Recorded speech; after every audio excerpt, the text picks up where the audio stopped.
जय हिंद दोस्तों। क्लाइमेक्स गुरुकुल्स में आपका स्वागत है। मैं हूं राहुल कुमार। आज हम लोग अगले सेट देखेंगे आरपीएफ का, है ना। उससे पहले क्लास को हम लोग लाइक करेंगे। क्लास को लाइक करेंगे, अपने दोस्तों को पास शेयर करेंगे। अगर सब्सक्राइब नहीं किए तो सब्सक्राइब करेंगे, है ना। चलिए देखते हैं, हम अगला टॉपिक शुरू करते हैं। देखिए, आज हम लोग 20 तारीख का जो शिफ्ट है वो सेकेंड थर्ड शिफ्ट का हम लोग देखेंगे। कौन शिफ्ट देखेंगे? थोड़ा थर्ड शिफ्ट देखेंगे। इससे पहले हम सेकेंड शिफ्ट देख लिए हैं। आज हम लोग 20 तारीख का थर्ड शिफ्ट देखेंगे। चलिए इसको बड़ा करते हैं। सवाल आपको रिपीट भी हो रहा होगा, अच्छा है। सवाल को आप देख रहे हैं वीडियो को, तो सवाल को देखा कीजिए। कुछ सवाल ऐसा भी होगा जो आप लिख सकते हैं, नहीं तो आप सिर्फ वीडियो देख सकते हैं। सवाल कुछ लिखने का मतलब कि लगता है कि सवाल याद नहीं होने लायक है, तो आप लिख सकते हैं, है ना। ये पहली सवाल कर हम लोग आते हैं। क्या सवाल बोलता है कि भारतीय क्रिकेट का जनक किसे बोला जाता है? तो भारतीय क्रिकेट का जनक किसे बोला जाता है, इस सवाल के बारे में पूछ रहा है ना। तो भारतीय क्रिकेट का जनक बोला जाता है रणजीत सिंह जी को बोलते हैं। किसे बोलते हैं? रणजीत सिंह जी को ही भारतीय क्रिकेट का जनक बोला जाता है। आइए अगला देखते हैं। रणजीत सिंह जी को देख लिए, भारतीय क्रिकेट का जनक। आगे देखते हैं सवाल। अगला सवाल बोलता है कि कौन सी ग्रंथि इंसुलिन पैदा करती है? इनमें से कौन सा ग्रंथि है जो इंसुलिन पैदा करती है? तो वो आपको देखने के लिए मिलेगा। तो अग्नाशय ग्रंथि जो है, पेंक्रियाज जो है, इंसुलिन पैदा करती है ना। अग्नाशय जो है, पेंक्रियाज है, इंसुलिन पैदा करती है। सवाल नंबर 3 देखते हैं। बोल रहा है कि सांप्रदायिक निर्वाचन के जनक किसे कहा जाता है? सांप्रदायिक निर्वाचन के जनक जो है, वो आप जानते हैं कि 1909 में आया था। सांप्रदायिक जनक का शुरू किया गया था 1909 में। कौन थे? तो मिंटो साहब थे। कौन थे? तो मिंटो साहब, है ना। सांप्रदायिक जनक का निर्वाचन के बारे में बात करेंगे तो कौन थे? तो मिंटो। मिंटो का कार्यकलाप जानते हैं? 1905 से लेकर कितना से 1905 से लेकर 1910 तक रहे थे। कहाँ तक ला? 1910 तक ला। ये मिंटो साहब कार्यकाल है। आइए अगले सवाल बोलता है कि भारत का राष्ट्रगान कब गाया गया? तो भारत का राष्ट्रगान कब अपनाया गया बोल रहा है। तो भारत का राष्ट्रगान अपनाने की बात करेंगे तो 24 जनवरी 1950 में अपनाया गया था। कब अपनाया गया है? 24 जनवरी 1950 को भारत का राष्ट्रगान अपनाया गया है। अगर आप तो इस बात को जानते हैं कि हमारा देश आजाद कब हुआ था। तो 15 अगस्त 1947 को, है ना। और आप सवाल बात कर देगा कि भारत का राष्ट्रगान जो है, जन गण मन, ये किसके द्वारा लिखा गया, इसका रचयिता कौन है? रचना के बारे में पूछता है तो रविंद्रनाथ टैगोर के द्वारा इसका रचना किया गया। बांग्ला भाषा में किया गया। कौन भाषा में बहादुर लोग? तो बांग्ला भाषा में। सवाल अगला बोल रहा है कि किस हड़प्पा स्थल में गोदी, मतलब डॉग यार्ड, डॉग यार्ड है, गोदी बोल रहा है, गोदी। तो गोदी के बारे में बात करेगा तो डॉग के बारे में क्यों बातें करते हैं? मतलब लोथल, लोग कहने का मतलब पोर्ट, मतलब बंदरगाह। बंदरगाह कहाँ है? तो लोथल इसमें से, चारों में से, है ना।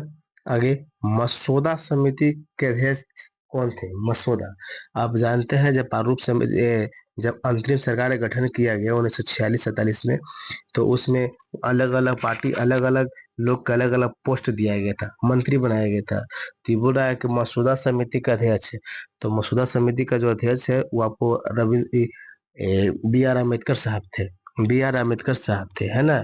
इसी को प्रारूप समिति बुलाया था। मसौदा समिति को ही प्रारूप समिति बोला जाता है। आप जानते हैं कि प्रारूप समिति का गठन किया गया था 29 अगस्त 1946 को। कोई दिक्कत? आइए अगले सवाल देखते हैं।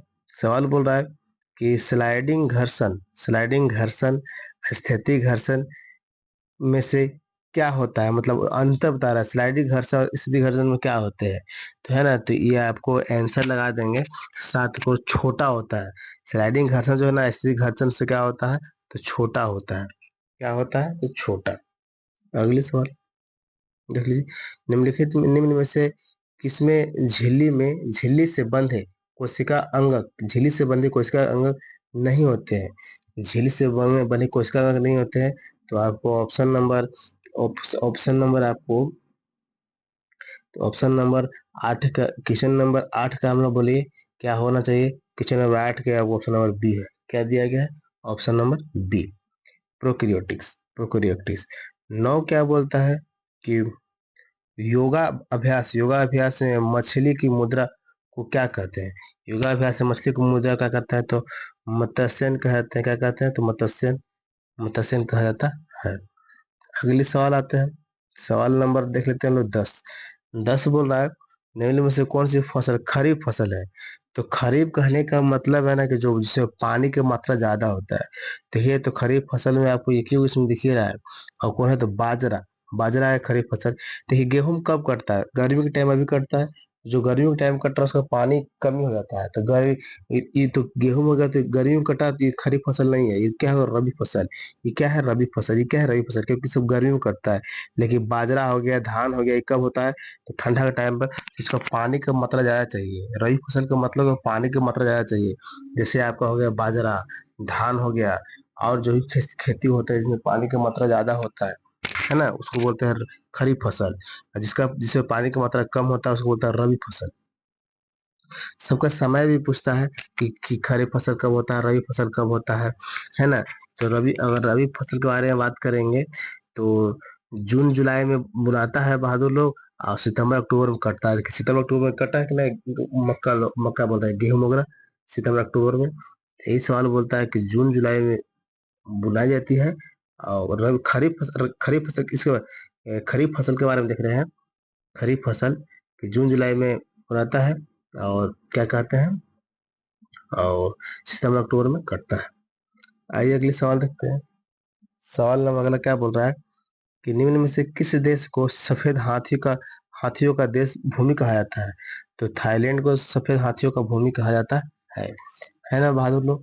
थाईलैंड को क्या बोला जाता है? सफेद हाथियों का भूमि बोला जाता है।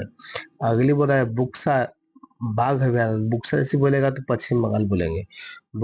बोलेगा बाघ अभ्यारण्य, वो कहाँ पर है? तो पश्चिम बंगाल में है। आपसे बोलता है कि बुक्सा टाइगर रिजर्व पश्चिम बंगाल में ही है। इसमें ये आपको 760 वर्ग क्षेत्र में फैला हुआ है। बुक्सा अभ्यारण्य कहाँ है? तो पश्चिम बंगाल में है। सवाल नंबर देख रहे हैं कि अगला कि निम्न में से कौन सा संगठन भारत में गरीबी रेखा की गणना करती है? तो गरीबी रेखा की गणना करने वाला एक ही वही है। वो कौन है? तो आपको एनसीसीओ जो है गरीबी रेखा को गणना करने वाला है। मतलब राष्ट्रीय प्रतिशत सर्वेक्षण संगठन, जिसको नुना के नाम से जाना जाता है। नुमुना नमूना के नाम से भी जाना जाता है। अगले सवाल क्या कह रहा है कि निम्न में से कौन grand old man of India के नाम से जाना जाते हैं? तो grand man of old India के नाम से जाना जाता है दादा भाई नौरोजी को ही जाना जाता है है ना। इन्हीं के द्वारा आप बोलते हैं कि धन निष्कासन सिद्धांत को प्रस्तुत किया गया है। इसके बारे में बहुत ज्यादा पूछता है सवाल, है ना। आइए अगले सवाल क्या करा है कि शीतकालीन प्रारंभिक खेल 2018 कहाँ आयोजित किया गया? ये जो खेल है कहाँ पर आयोजित किया गया? तो आपको 15 के ऑप्शन नंबर दक्षिण कोरिया के कहाँ किया गया? दक्षिण कोरिया में किया गया। Option number D.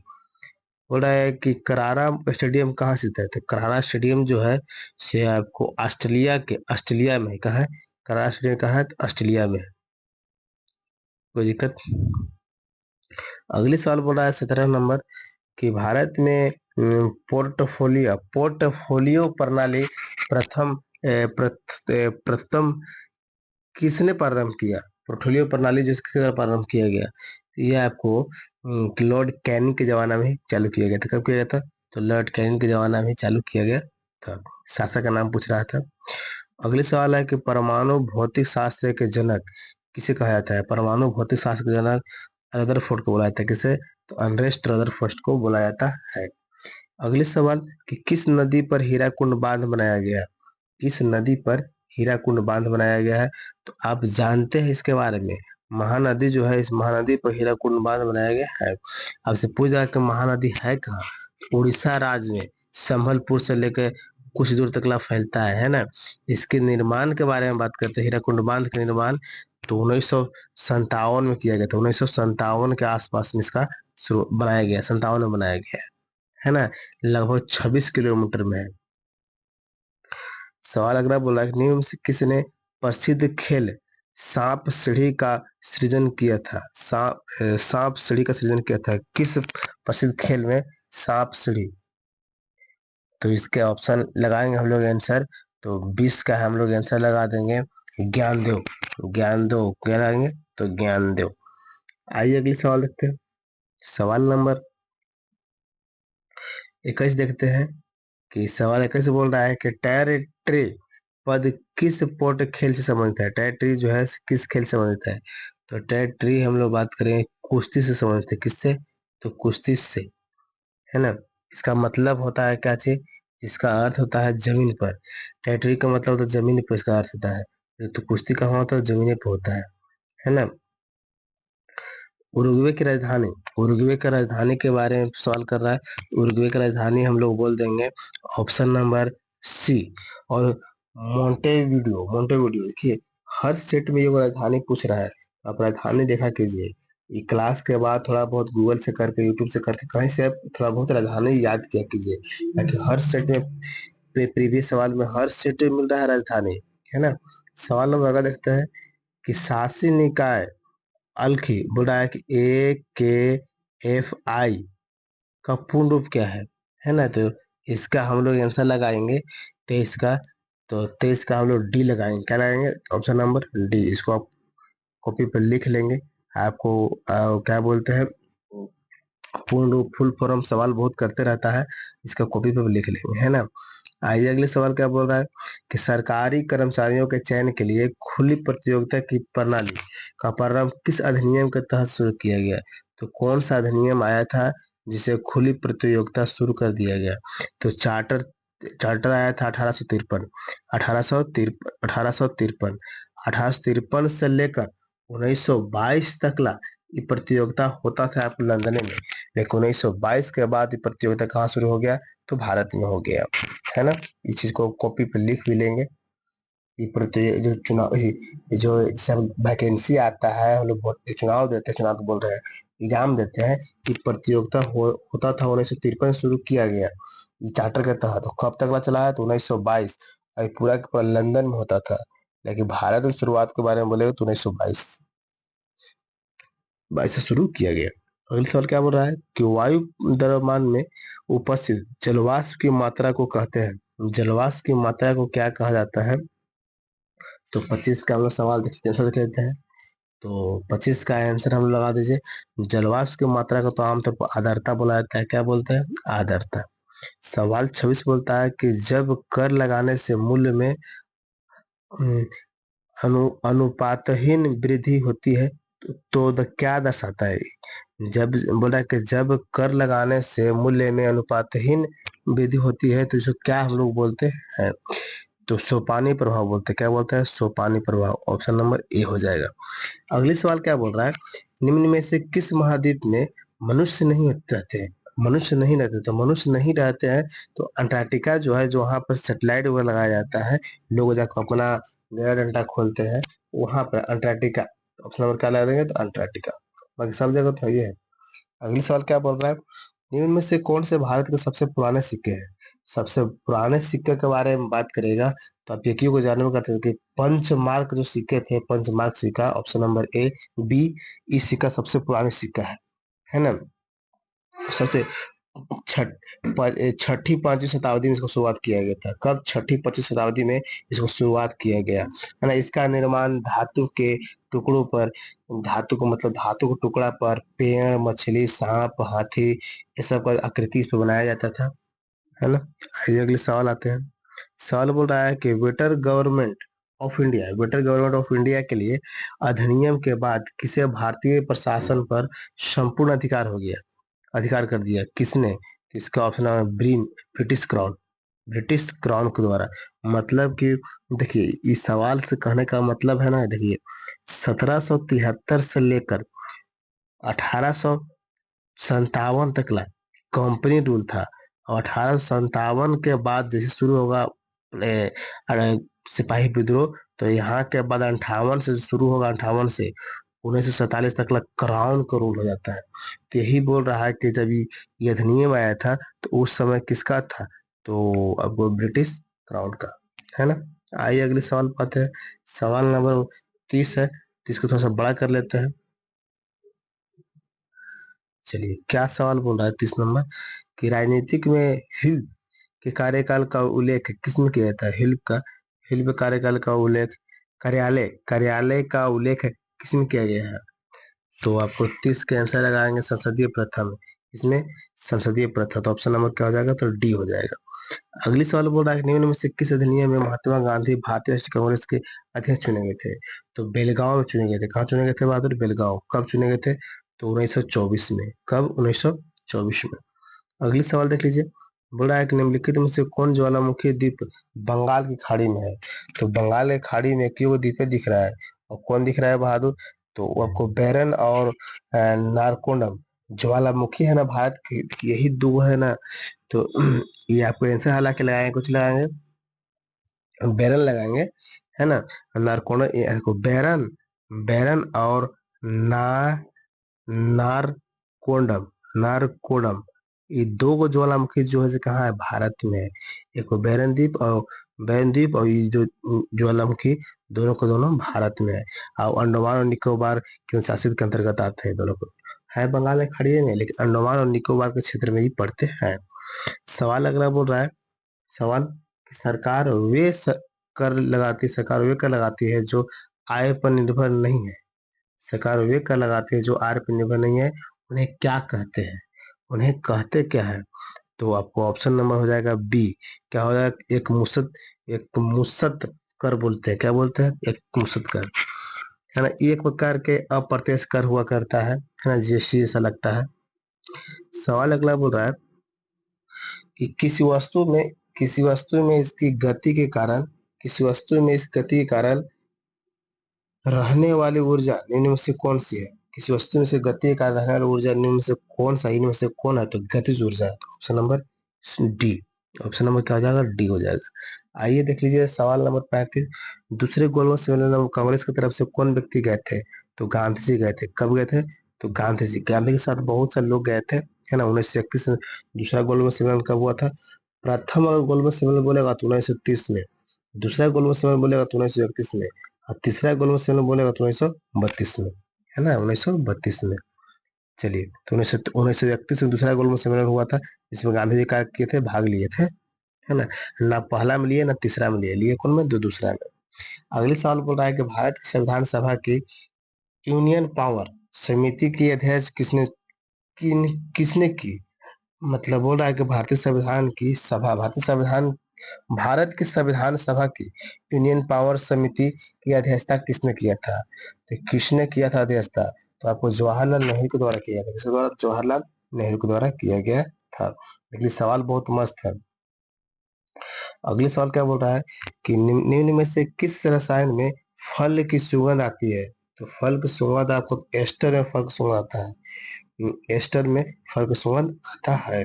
अगले सवाल क्या बोल रहा है कि अखिल भारतीय ट्रेड यूनियन कांग्रेस के प्रथम अध्यक्ष कौन थे? ट्रेड यूनियन कांग्रेस के प्रथम अध्यक्ष के बारे में बोल रहा है। तो लाला लाजपत राय थे प्रथम अध्यक्ष। क्या सवाल कर रहा है? अखिल भारतीय ट्रेड यूनियन कांग्रेस के प्रथम अध्यक्ष कौन थे? तो लाला लाजपत राय थे, है ना।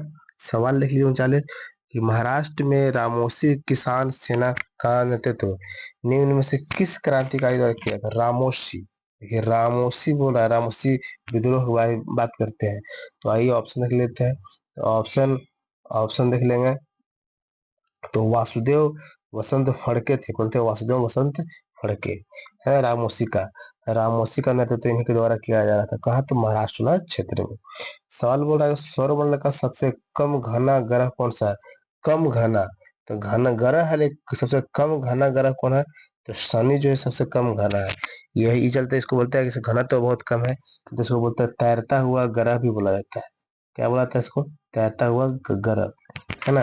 इसको घनत्व के बारे में बात करते हैं। इसका मध्य के घनत्व, इसका अंदर एक घनत्व है तो 0.687 ग्राम पर सेंटीमीटर क्यूब, ग्राम पर सेंटीमीटर क्यूब इसका है ना।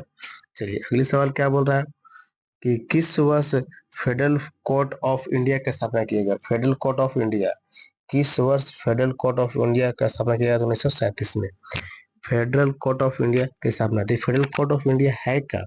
भारत में पहली बार संघीय न्यायालय के ही इंग्लिश में बोलते हैं फेडरल कोर्ट की स्थापना की गई थी कब किया गया था? तो 1937 में। तो किस अधिनियम के तहत? तो 1935 अधिनियम के तहत 1937 में इसका स्थापना किया गया था, है ना। लेकिन इसका वास्तव में अगर बोलते हैं भारतीय उच्च न्यायालय का अगर इसका उद्घाटन के बारे में बोलते हैं तो 1950 में किया गया था, 28 जनवरी 1950। लेकिन स्थापना कब किया गया है?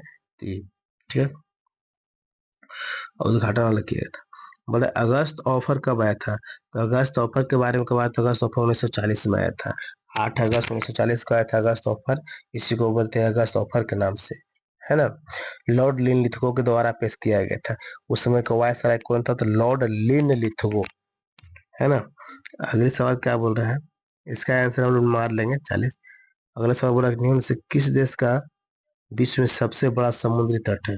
कौन सा देश जो है सबसे बड़ा उसको समुद्री तट है ना। तो एक देश आपको तो कनाडा जो है इसको सबसे बड़ा समुद्री तट है। आज जाके गूगल पर जाकर आप वर्ल्ड का मैप देखेंगे, उसमें कनाडा आप देखेंगे। उत्तरी अमेरिका का सबसे बड़ा देश है कनाडा, है ना। आइए अगले सवाल बोल रहा है कि शरीर में प्रवेश करने वाले आक्रामिक आक्रामिक आक्रामक जीवाणुओं से लड़ने वाली मैंने जीवाणु से लड़ने के लिए मानव शरीर द्वारा निम्न में से क्या उत्पन्न करता है? तो इसमें से क्या उत्पन्न करता है हम बताए होंगे। ऑफलाइन क्लास को जो बच्चा लोग हैं उसको हम इसको अच्छे से समझाए होंगे। क्या समझाए होंगे? हम बताए होंगे कि एंटीबॉडीज के बारे में चर्चा वहां पर किए होंगे, है ना। एंटीबॉडीज के बारे में चर्चा वहां पर किए होंगे, है ना। एंटीबॉडीज के बारे में चर्चा किए होंगे। चलिए अगले सवाल देख लीजिए। किस भारतीय समाज सुधारक ने सती प्रथा के उन्मूलन के लिए आंदोलन चलाया था? सती प्रथा के उन्मूलन के लिए आंदोलन चलाया गया था। तो इसका हम लोग 45 का हम लोग आंसर देखेंगे। तो 45 का राजा राम मोहन के द्वारा इसको आंदोलन चलाया गया था, है ना। अगर देखिए स्तूप क्या है? स्तूप तो हम आज ही के क्लास में ही इसका ऑफलाइन क्लास में बताया स्तूप के बारे में। स्तूप के बारे में कोई बता सकता है तो बोलिए, कुछ सेकंड के लिए टाइम देते हैं। इस सावधान एक टीला था। क्या था बहादुर? टीला। जहाँ पर मतलब के बौद्ध धर्म के मर जाते हैं, मृत्यु कर गए बौद्ध धर्म में जो भी व्यक्ति है, तो उसके स्मारक के रूप में बनाया जाता था। जैसे हम लोग आमतौर पर कैसे बोलते हैं हिंदू धर्म में गधंस, वैसा ही है, वही है, सावधान का टीला है ना। वैसा ही बौद्ध धर्म में बोलते हैं स्तूप बोलते हैं उसको। निम्न में से किस देश का रैंक मानव विकास सूचकांक में सबसे अधिक है? ये बोल रहा है कब का सवाल, जब पूछा उस समय के बोल रहा है, 2019 का सवाल है, उस समय के पूछ रहा है। तो उस समय में है, उस समय में नॉर्वे का सबसे अधिक है। किसका है? तो नॉर्वे का अधिक है। अभी भी शायद इसी का है 48। देखिए 2011 की जनगणना के अनुसार भारत में निम्न में से कौन सा राज्य सर्वाधिक जनसंख्या वाला राज्य है? सर्वाधिक जनसंख्या राज्य उत्तर प्रदेश। किसका है? तो उत्तर प्रदेश है। अगले सवाल देख लीजिए। बोल रहा है कि मुद्रा आपूर्ति में एमआई का घटक निम्न में से क्या है? एमआई का घटक निम्न में से क्या है? एमआई जो है, एमआई कहने का मतलब कि मुद्रा, मुद्रा प्लस जमा राशि। एमआई जो है से घटक क्या है? तो इसको ऑप्शन हो जाएगा मुद्रा प्लस जमा राशि। आज के सवाल हम लोग लास्ट सवाल देखते हैं। फसल के समर्थन में सरकार द्वारा निम्न में से किसकी घोषणा की गई? फसल का समर्थन में किसकी घोषणा किया गया, है ना। तो इसको हम लोग लगा देंगे और न्यूनतम समर्थन मूल्य, न्यूनतम समर्थन मूल्य का घोषणा किया गया। क्लास आपको अच्छा लगा तो क्लास के क्या करेंगे? लाइक करेंगे, क्लास के अपने दोस्तों के पास शेयर करेंगे, और अगले दिन इसी टाइम पे आपको क्लास मिलेगा। चलिए अगले क्लास में मिलते हैं। जय हिंद, धन्यवाद।